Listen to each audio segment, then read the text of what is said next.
Hello and a warm welcome to Federal special program Capital Beat. The entire country is drowned in the euphoria of the Ram Temple inauguration, which is to happen on 22nd January.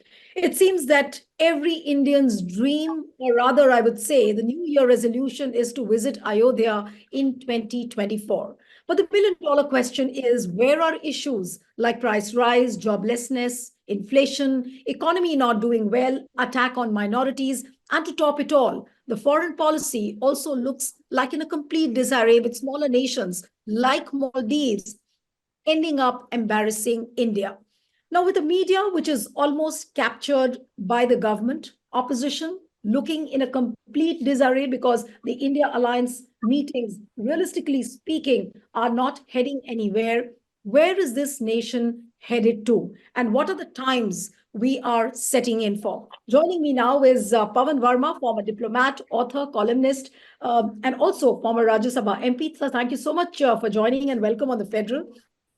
Mr. Burma, I would like to start with you on this entire euphoria which is created around the Ram Temple inauguration. It's just not the citizens, it's a civil, the citizenry, along with it, the corporates, the media, the way they are driving this Ram Temple inauguration. It seems that something which is happening in the country is totally unthinkable, and we've never seen a phenomena like this before.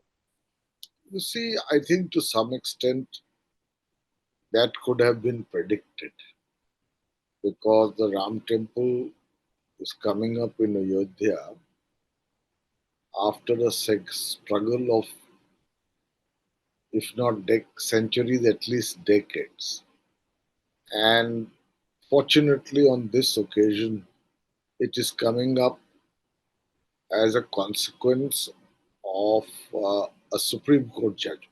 Earlier, the attempt to do it by force, by demolishing an existing masjid, was amaryadit. Shri Ram is Maryada Purushottam. Right. This time it is done in accordance with the Supreme Court ruling. And of course, the BJP and the RSS and its other organizational wings are giving it maximum publicity. Uh, because let's not forget the fact that they were in the forefront of the movement for the temple, whether it was for political reasons or because it was of astha or faith. But they are doing it in an extremely organized manner, and you have to see the impact of it in villages, especially in North India, where Akshat is being distributed, and later, after the inauguration, there will be an outreach program where prasad will be carried out. So, obviously, the euphoria on Sri Ram is there because people are happy for the temple coming up, and secondly, because that euphoria has been adequately marshaled and uh, sort of even further projected by an organized machinery. So, therefore, it doesn't surprise me. But everybody is also questioning the date of the inauguration, and that is 22nd January. People are saying that the inauguration could have waited, till the temple was completed. Why all of a sudden 22nd of January? Now, do you see this as a political motive of the BJP so that, they like a political gimmick so that they can capitalize on the electoral gains through Ram Mandir? There is no doubt about it because normally for temple for Sri the Ram Lalla should have been on Ram Navami. As Tulsidas writes, Navami Tithi Madhumasa Punita Hmm. Sakal Pach Abhijit Har Prita. Right. So it is the date which should have been for the Ram temple. Uh, and there is a certain ritual, if you believe in them. Uh, Ram Navami is a date when at mid noon, Yeah. when it is Atisit na Tama. It is neither too hot nor too cold, and uh, Pavan Lok, uh, it is associated with the birth of Sri Ram. So, but it has been preponed uh, to a date which will be before the model code of conduct comes in. There has been some criticism also for the fact that the Pran Pratishtha is being done in a temple which is yet incomplete. Right. Right. I don't subscribe to that theory because you have to understand, Nilu, that in the concept of both Valmiki and Tulsidas, Sri Ram is Brahm. Only his avtarit roop is in the nature of Maryada Purushottam Ram. Right. In Brahm, which is undifferentiated consciousness, it's a cosmic consciousness. It is akhand, indivisible. It is adrishtya, You were saying it beyond. doesn't make a difference whether the temple is complete or not complete. It doesn't make a. I mean, for me, if he is Brahm, and Tulsidas says it best when he says, Aguna Saguna Dui Brahma Swarupa, Hmm. Akat Agath Anadi Anupa. So if he is Brahm, then ritualism doesn't matter. No, but if you In look, his Sagun form, in Mr. his Varma, Sagun form, he is Sri Ram. if you Now, look at the whether you statements, can follow ritual or not, I don't believe. no, but if you look at the statements of the Shankaracharyas, they are saying that this is something which is against the rituals of the Sanatan Dharma, and people would tend to believe what Shankaracharyas are saying because they are the topmost seers when it comes to the Hindu religion. Yes, they are seers and they run their individual mutts. Their opinions change, and some of them uh, are not as per the tenets of Hindus. They are not the Pope. In Hinduism, there is a great deal of eclecticism. Charvaks even call the Vedas a bunch of lies, and they are part of Hinduism. So when a Shankaracharya says that I will not go until all cow slaughter stops, it's a statement that, in my view, has little meaning. Uh, and so, I mean, I give them full respect, Shankaracharya. In fact, when I wrote my book on Adi Shankaracharya, I visited all the mutts and met all the Shankaracharya. So, their opinions are important. They are not final. But the BJP believes that if you have constructed the Garbhagriha, the sanctum sanctorum, and the temple is in its first phase complete, you can do the Pran Pratishtha. And people are not questioning it. It is the Pandits who are debating whether it's right or wrong, and that too on the basis of ritual, not Right. on the basis of philosophy. So we have to see it in that light. Right. Uh, but I wouldn't want to delve more into what the rituals say. But the fact of the matter is that 22nd of January, the Ram Temple is being inaugurated. Now, coming back to the question of BJP using this moment as a political gimmick. Now, how much can the BJP really gain from the Ram Temple? Because whatever momentum they created from Advani's Rath Yatra to this moment, uh, everybody says that Ram Temple is an issue which is done and dusted. Now, to what extent will the BJP or can the BJP really capitalize now as far as 2024 elections are concerned? Now, you see, there are two factors here. First is that in North and West India, uh, which is the principal catchment area for British for BJP electoral seats. Right. the construction and inauguration of the Ram temple will have an Okay. and therefore it will have an impact on the elections as well. This is my reading. Right. Secondly, this situation is greatly helped by a completely ineffective opposition, whose response to the temple also is highly confused. I say this because let us take, for instance, the Congress party. If you have welcomed the Supreme Court judgment,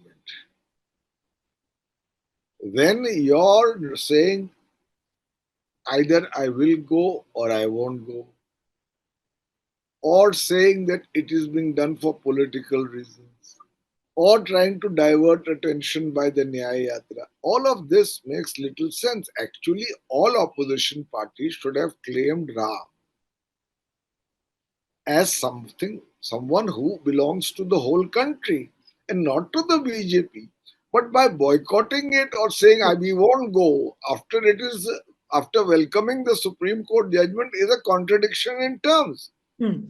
So they have more or less left the ground clear for the BJP to maximize its electoral dividends as a consequence of their confused reaction. Right. But why do you think that opposition, like for example, you're talking about Congress. Now, Congress's boycott letter, which they had, I mean, the official statement which they had released, they were saying that they are boycotting only the 22nd of January event because it is a BJP and RSS event. And so there is no reason for to attend the Ram Temple inauguration. They are saying that we'll go before, we'll go later. We are respecting the sentiments of the millions of Ram Bhakts. So this is the kind of statement they had issued. You see, a temple trust was constituted as a result of the Supreme Court judgment. It is issuing the invitations. Now, obviously, it's a Sangh dominated temple trust. Now, if you say that you are not going on 22nd because the BJP has made it a political tamasha, to quote the opposition, announce a date. Say we will go en masse with our cadres in salutation to Sri Ram because none of them have said they don't believe in him except the CPIM. On the 26th, on the 27th, on the 28th, announce a date. But by staying away when you have been invited, especially if when you have been invited, for saying the BJP is reaping political dividends and having welcomed the Supreme Court judgment, to the common person, the perception is that, in a sense, their stand is highly not only ambiguous, it is contradictory. So Right. I think the opposition needs very much, not only on this issue, but on many other issues, to get its act clear. But since, as you're saying, that opposition is still not very clear on not only on Ram Mandir but on many other issues, do you think that opposition has already lost the plot for 2024, given the little time now they have? It's just a matter of weeks now when the Model Code of Conduct will be announced, and we still do not know where the opposition is heading to, whether the alliance is united, whether the seat sharing is actually taking place. People say something else. Realistically, things are different on the ground. How much hope is there really for the opposition? And can we really expect India alliance to do some sort of magic or some little wonder, whatever they are expecting for 2024? I never rule out the possibility of magic, Okay. nor do I ever make an absolute prediction in politics. But I can make a informed prediction. The India alliance is doomed to failure. And I'll give you three reasons for it. First, the laudable goal of opposition unity began in as late as June 2023. What were you doing since 2019? Right. Secondly, you meet in Patna in June. If you are serious about this project, within a week, you would have set up a secretariat, come out with a common minimum program, which is a narrative, a Yeah. counter narrative, True. and set up a working group on possible seat sharing. None of this happened. 4 weeks later, they meet in Bengaluru. There's a photo op, I'm sure a nice dinner. Nothing happened. Hmm. 5 weeks later, you meet in Mumbai. The dinner may have been even better. Nothing happens. Then you have to meet in Bhopal. That is deferred. Now you are in a situation where you are literally teetering on the precipice. A few weeks, as you put it, before the model code and the elections. And Right. where do we stand? And the most important point is that every alliance needs a fulcrum. In this case, the fulcrum cannot but be the single largest party with a national footprint, which is the Congress. The Congress fights the BJP in a one-to-one contest almost. So the seat sharing doesn't matter. Hmm. In about 225 or 50 seats in the north and west. Right. BJP's strike rate against the Congress is as high as 96%. So if the Congress has done nothing to reinvent itself, to build an organization, to penetrate to the grassroots, to come out with a counter narrative,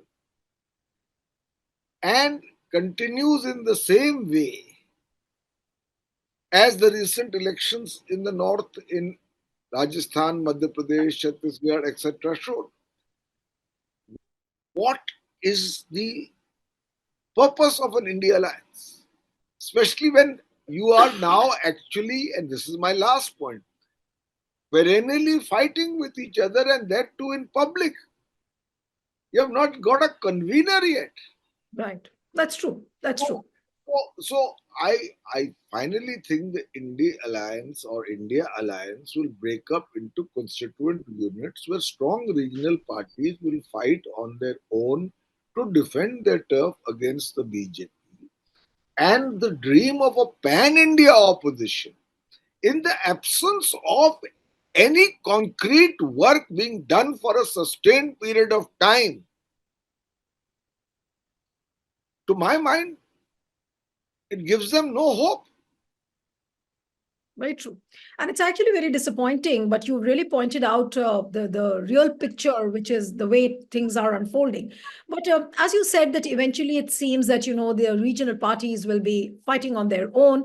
So is India alliance, and as you very well rightly pointed out at the outset, that it is doomed to fail.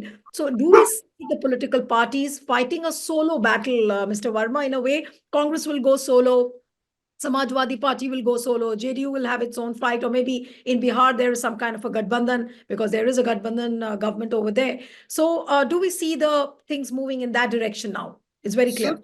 Certainly, because Congress doesn't bring anything to the table Hmm. for the other partners of the India. Akhilesh Yadav considers it, and I suppose for right reasons, given the Congress's performance in UP, a liability. Whereas the Congress believes, as the largest party, it needs more seats. Mamata Banerjee has the same problem with the Congress. DMK has the same problem with the Congress. True. So it will be each party fighting for what it can to do in its own citadels, regional citadels. And I'm afraid the way the Congress is going, you see, Nilu, you have to understand fundamental principle. Hmm. You cannot build an edifice of hope on a non-existent foundation. That is the condition of the Congress. The organization has almost ceased to exist. And you have a situation where now you are doing a Nyay Yatra. I mean, here is Sri Ram being, you are in Manipur, you will travel here and there. I mean, frankly, I sometimes wonder at the lack of strategic planning. So you feel that Rahul's Nyay Yatra is just a very baseless exercise which on which Congress has embarked on right now? You have to understand two things. Firstly, just a yatra means nothing. Hmm. You walk through India. If it is not backed up by an organization which is a crack organization which consolidates in the areas you have walked through and prepares in the areas you have gone through on a more enduring basis, it is an event. It is not a transformative event. Right. I mean, I'll give you a contrary example. Uh, Prashant Kishore is doing a Prashant Padyatra in Bihar. Yeah, yes. He has stayed there for 18 months walking on foot in an extremely organized manner because he wants to actually bring about change in the poorest state of the union. After 30 years rule of Lalu and Nitish, Bihar remains exactly where it was 30 years ago in True. relative terms. So I'm just giving this as an example. Now, the Bharat Jodo Yatra and the Nyay Yatra should have been done in 2020 so that there is time to build on it, to consolidate it, to, Right. to derive a narrative. You are doing it in January and elections are in 3 months. What do you expect to garner out of it? Thank you so much, Mr. Varma. It was wonderful having you on the program. And one appeal to the viewers who are watching this interview: subscribe to our channel, send us your feedback, and stay tuned to the Federal. Thank you, sir.